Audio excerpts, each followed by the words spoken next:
Welcome back, clinical psychologist and the Chief Executive Officer of Geluk Psychology Services. This is Edwina Mensah-Husselmann is now joining us in studio to talk to us about the mental health challenges amongst the LGBTQ plus community. Good morning, ma'am, and welcome to Good Morning Namibia. Hearty good morning, Denver, and the rest of Namibia. It's almost difficult to believe that it's already almost halfway through February of 2022. 2022 does seem to be in a bit of a hurry. Is that also your professional and personal observation? Yes, for sure, and there's a lot of work to be done by all of us. There's backlog in terms of COVID-19 and all the mental health consequences. Speaking about that backlog and speaking about the mental health consequences also brought about by the pandemic and the past 2 years and the post-traumatic stress disorder that we are seeing, our focus today, of course, is the LGBTQ plus community. Help us understand who we are referring to and what the context of today's discussion is. The LGBTQ plus is a wide community, a minority community that include people that has a sexual orientation that's quite customary different to the rest of other people in the majority. For example, homosexual people, transgendered people. Then we also get bisexual people, intersex. It's also described as queer, and also questioning and non-binary. We have the phenomena in America especially that people don't identify according to their sexuality anymore, and the he and the she is not questionable or identified anymore. For us, it's customary difficult. Language is very important. That is where the discourse comes from.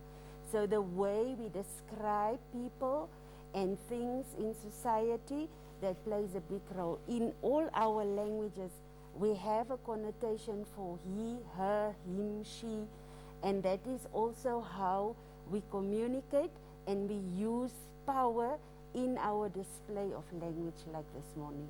And we do know that non-binary and or gender non-conforming persons use the pronoun they as opposed to he and she in any case. Yes. Could also be indicative of all-encompassing but also abundance. Yes, so that's why the plus is there, because we have so many variations of sexual orientation practices and preferences. So I would like to emphasize the word preference, where you naturally are inclined to be attracted to a certain person, and also where you naturally inclined to carry yourself sexually in various ways. I'm happy you placed emphasis on the power of language, but that unfortunately is not the focus for today's conversation. Help us understand what the impact of one's gender identity as well as one's sexual orientation could have on one's mental well-being. As humans, we ought to be able to live freely and identify and have a strong yearning to be loved. That's why with the month of love and the Love Day coming up, we thought it wise to emphasize that we all have, as Maslow said, the basic human need to be loved and to love. We have a lot of love to give. So when the needs of someone who identifies as LGBTQ plus community have a positive impact on the well-being, it gives us more confidence. We have a sense of belonging, a sense of acceptance, improved relationships, especially with our family, because often the community is rejected or banned or ridiculed by especially close loved ones like family and friends. It can also give us that sense of community, that we also have a place under the Namibian sun, that by default I'm human and I am enough, no matter what sexual practices I exert or what sexual identity I have. And it gives us the freedom of expression. Now we are on your turf. In Namibia, we are a democracy and we pride ourselves that we have freedom of speech according to our constitution. And this gives us then increased resilience, because now we are empowered to be within the boundaries, the rules and the regulations in the community, to exert ourselves as human beings and to live full lives without being tortured, without being victimized, without being stigmatized, and so forth. Very well. In the absence of that support, in the absence of being embraced, when people from this community are indeed ridiculed, ostracized, abandoned, rejected, as you also mentioned, what are the possible mental health consequences? It is grave and severe, because I brought my thesis, the psychological outcomes of homophobic discourse on gay men. It was already in 2006.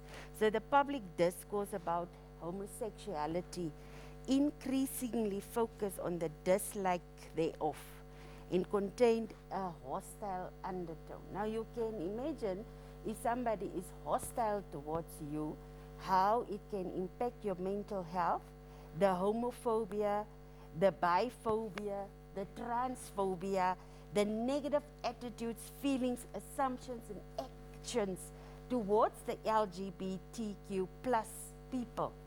These can include, but are not limited to, verbal slurs, hurtful words, bullying, private and or public humiliation, and even violence, as history shows, where a lot of people, many moons back, according to history, were concentrated in concentration camps.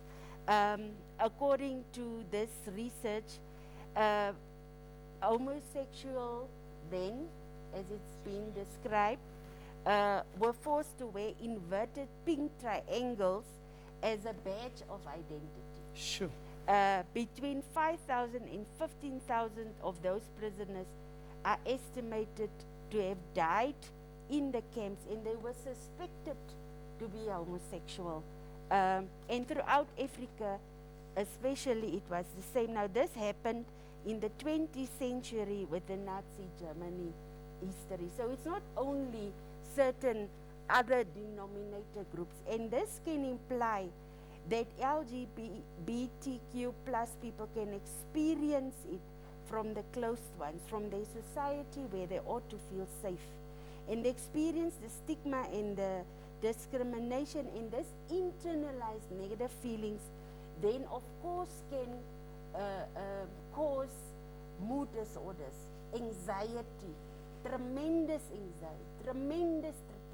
depression, post-traumatic stress disorder, low self-esteem, eating disorders, alcohol and drug misuse to suppress your identity, to suppress your sexual orientation, and to try and cope and forget about that hurt. Self-harm like cutting or pulling out your hair or burning yourself or over-tattooing, piercing we call it, also is also a part of self-harm. And then suicide, thoughts, plans or actions. So this has a grave impact. And then also that we become more violent in defense, because we have a thing that we call conversion therapy. As psychologists, we are expected to do this every day, where we have to cure therapeutic-wise people with LGBTQ+. Is it possible, and is it regarded as a humane practice? It depends if you are nurturing and supportive of the person, and to try and teach the person in what setting, in what community are you being raised. There's some principles in every community that we call the norm. That is more humane, but in the past we had conversion therapy in the community where the LGBTQ plus people would be even raped to convert them, or beaten, like stoned to death in the many ages back. And it's not to be dramatic and to be extreme. The history is there. And still today in Namibia, in Africa, in worldwide, people are ridiculed, bullied, victimized, and violently the community tried to convert this community or to ban them as outsiders. Thank you. Just very briefly, what impact does all of this have on the relationship of same-sex persons? Do you find clinically that often people who identify as LGBTQ plus would still resort to what's expected of them in terms of an opposite sex relationship just to conform? Yes, definitely. We have especially many married people that try to cover up and stay in the closet, and they have dual lives. Now this can be mentally breaking down the person, him or herself. Sorry for the identification, just to make a point. And then to bear children, the expectation of bearing children, having a family, and business-wise, it's also considered important to be a family person and to have that necessary respect in the society, because LGBTQ plus people or that preference is considered unnatural. It's considered dirty. It's considered sinful, especially in Christianity. It's considered un-African. So if you want to be a worthy human being in society and be looked up and to function properly and to be able to fit in and have that sense of belonging, many a times people force themselves to conform, but leading them double lives at the end of the day, doing multiple partnership sexually and also emotionally. That can be very detrimental to everybody in the equation and very hurtful. Thank you. As we wrap up, you say that often the pain emanates from the loved ones, from the close circle, family and friends. Yes. How can family and friends become more aware that people love differently, perhaps very close to them, perhaps right around them, and provide support instead of judgment? Look, whether it's a Christian orientation or not, we're not the creator. And believe me, we have tried to support and for people to make other choices. And it's private and it's intimate. Just like in public, you won't kiss and be sexual, whether it doesn't matter what sexual orientation you are.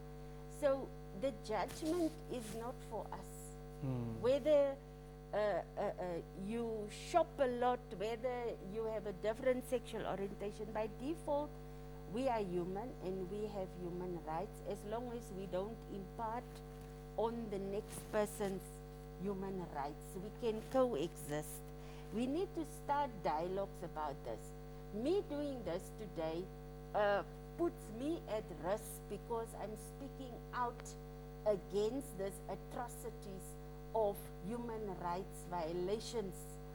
We need to have a backbone and stand up and say, you are Edwina, whether you are identifying as LGBTQ plus, you see how I struggle because it's a large acronym and I'm not the acronym generation, to describe any person of any sexual denomination or orientation, and avoid the stigmatization in our language to blame, to victimize our loved ones, and offer your support and ask, how can you help? How can you be?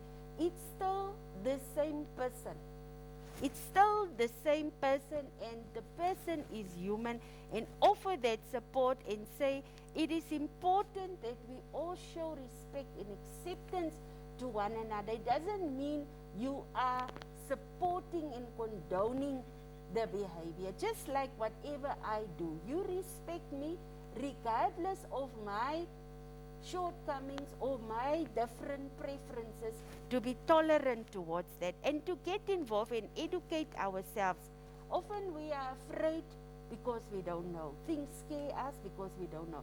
We are afraid to lose our common identity, Namibian, African identity or human identity. And even in nature you can find all these differences and we tolerate it and we accept it, but when it comes to human beings, we don't. So what I'm preaching today is just a baseline love, acceptance, and tolerance to coexist humanely. That means to be kind, to be just, to be fair towards any human being, your extended self, and in terms of aligning you in the higher self. Whether it's God or any other creator, we know we are not in control entirely at the end of the day. Thank you very much for your time, and thank you for holding space for this community as well. Thank you. It has been a pleasure to have a backbone and take a stand in terms of humanity and kindness and love. Thank you very much. It was clinical psychologist, Chief Executive Officer of Geluk Psychology Services, Edwina Mensah-Husselmann, taking a stance for love, acceptance, and tolerance. We'll be right back after a brief break.